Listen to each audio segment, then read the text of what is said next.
question bi waxaguma ci de question bi dama ci am lu important la moo bëgg wax quoi waaw du yàgg nag quoi incha allah bu neexee yàlla voilà xam nga li ma ci bëgg wax mooy ni bon déjà sax c'est un point de vue boo xam ni génnee naa ko plusieurs fois feneen mooy man sincèrement li am ci diggante Bassirou Diomaye Faye président de la République ak Ousmane Sonko premier ministre bettu ma te it ki ma ci jël tax ma bëgg sax wax mooy ki ma ci jël seede mi ngi nii muy commissaire Keita muy moom muy man dañu mës a gëm ni c'est inscrit dans le temps tey lay doon suba lay doon wala gannaaw suba lay doon wala dans un an lay doon nous avons toujours dit et théorisé partout que ni diggante bi ni nga xamee ni moom la ñu gisee ñaari personnages yi ni ñu taxawee ak situation bi ni mu demee ci classe ba moytul ci classe lay mujjee tey lay doon wala suba lay doon wala gannaaw suba c'est inscrit dans le temps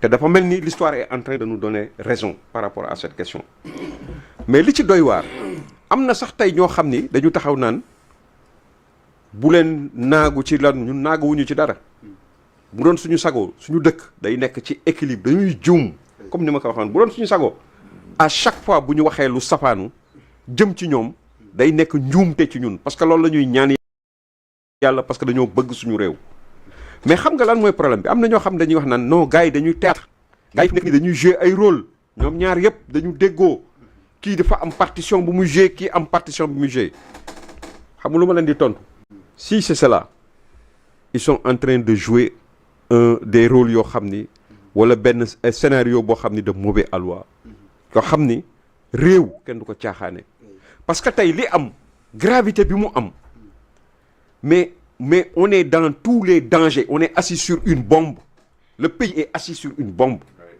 parce que tey bu ñu demee réew boo xam ni le premier ministre de ce pays mu taxaw janook àddina yépp ni président de la république mi nga xam ni ci signature am ci coobareem rek la nekkee premier ministre mu wax ci moom ba wax ni dafa ñàkk autorité ni réew mi amul boo nee réew mi amul autorité borom kër ga moo amul autorité. mais autorité n'est pas autoritaire. mais justement. c'est ça la te boo demoon tey ci Google wala nga dem ci dictionnaire nga seet lan mooy nit ku amul autorité. saaga maanaam ñàkkee teggin nit mënul weesu nga ni nit ki amul autorité. imagine toi rek nga toog sa biir njaboot yow sa kenn ci sa biir njaboot jóg taxaw ne la amuloo autorité lan lay def ci yow tey président Diomaye mooy c'est le président de la République du Sénégal c'est le chef de l'État gardien de la Constitution n'est-ce pas am na sax fu ñu naan maître des arts et de la culture nangam ak nangam ak nangam nga ñëw taxaw ni amul autorité manque d'autorité daf ko ñeel loolu lu ko gën a graaw ci àddina amul te jusqu'à présent le président était absent du pays il est revenu boobaak léegi mi ngi ni ñëpp a ngi toog di ko déglu mi ngi ni pat ñëpp a ngi toog di ko déglu man dama ni woon su doon man la du ma ko démettre loolu laa njëkkoon wax su doon man la du ma ko démettre de ses fonctions parce que man comprendre naa ni moom la mu jublu ci loolu c'est de faire marcher son plan B.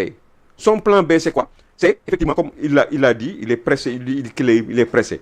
Mais moom gis na ni la situation dans laquelle se trouve le Sénégal est une situation extrêmement catastrophique sur le plan économique. Tout est à l'arrêt. Dara doxul. Donc lui, il veut s'extirper pour effectivement se donner des chances pour avoir une seconde vie. Comprendre nga li ma wax? Par exemple, mais il ne peut pas prendre sur lui la responsabilité de démissionner. Parce que s'il le fait, on met une croix sur sa vie politique au Sénégal. Mais il voudrait que le président de la République assume. Mais s'il n'a plus confiance en moi, il n'a qu'à me sortir du gouvernement. Il n'a qu'à reprendre son président Diomaye, il est entre le marteau et l'enclume. Quelqu'un boo xam ne am na foo leen jaar mu nekkoon sa kilifa ci politique mu génn moom joxe na ni yow yaay candidat parce que mënul nekk candidat par ça son aura et tout nga nekk président de la République Diomaye lui a donné tout amul mode de garantie jox na ko ay garantie ba wàcc sax def sax lu nga xam ne président du ko def taxaw janook askan bi yëpp nii ni lorñeel sama fauteuil bu la neexee lorñe ko man sama bu doon sama sago tey yaay toog sama place garantie mën na weesu loolu. il lui a donné les coups de franche nee na moom daf koy sax xam nga dem na ba ne ka yow accuser ko ci lenn ne ka yow ci sa bopp bés bu nekk nit bu la defee naka sudul noonu yow ci sa bopp da ngay fexe ba kooku ñu teg ka ci yoon te nit ñi yaakaar ni man la man maa tax kooku ñu jàpp ko alors que ci yow la jóge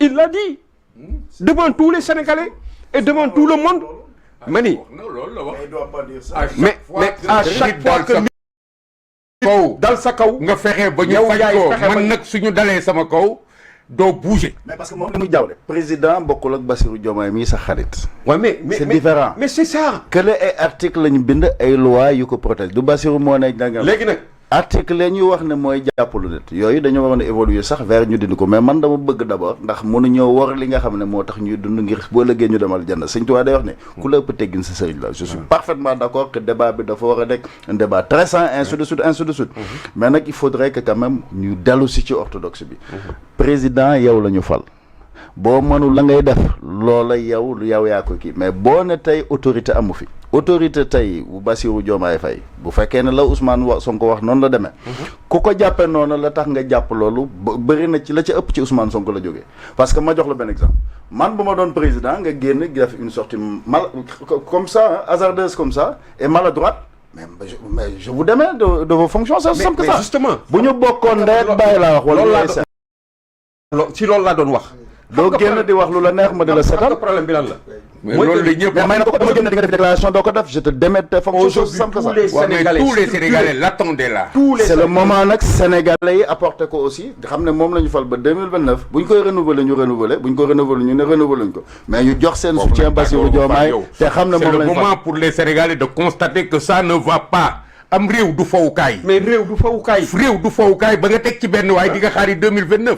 non waxuma ko continuer. Ce qui nous révèle l'incapacité des gens à mener notre bateau doit nous obliger à envisager l'alternative.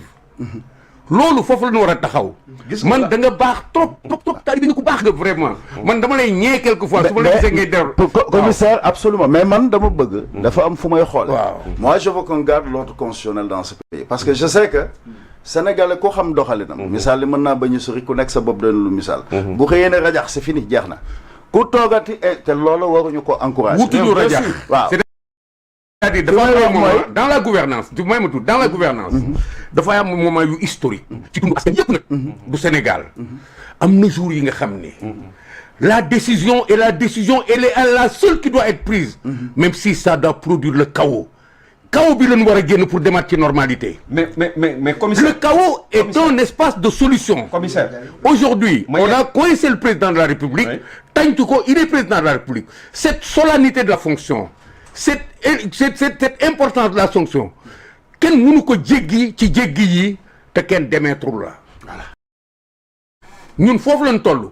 maintenant suñuy xool ay considération ba dellu si nag léegi de cette loolu je pense que ce que Diomaye est en train de faire nous sommes dans un champ de négociation bi nga xam ni pervers et qui risque de nous conduire à beaucoup plus de dégâts parce que on ne fait que différer cette histoire cette explosion dañ koy différer parce que on compte avec les acteurs politiques sans compter ak askan wi. Or revenez à dire que quel que soit Alpha c'est 54% moo nekk ci diggante bi. mais 54%. waaw mais c'est-à-dire ñoom sama parole yi. yaa si jëwrin faw ñu am sañ-sañ boobu ci yow mais fi may waxee mooy. ñoom bu ma doon ñoom je serais beaucoup plus lucide que ça. 54% c'est 1000 fois rien. comparé tout simplement ak 65% bu Macky Sall. wax nga dëgg de. 54% mënu la assurer. parce que 50% nga jëm. mënu la assurer déjà second mandat bu fekkoon dañu bàyyi les choses sax telles qu'elles sont. donc yow war nga liggéey au moins xaaju la nga liggéey woon. boole kook sénégalais wane ne comprendre nga li état pour nga mën a am chance.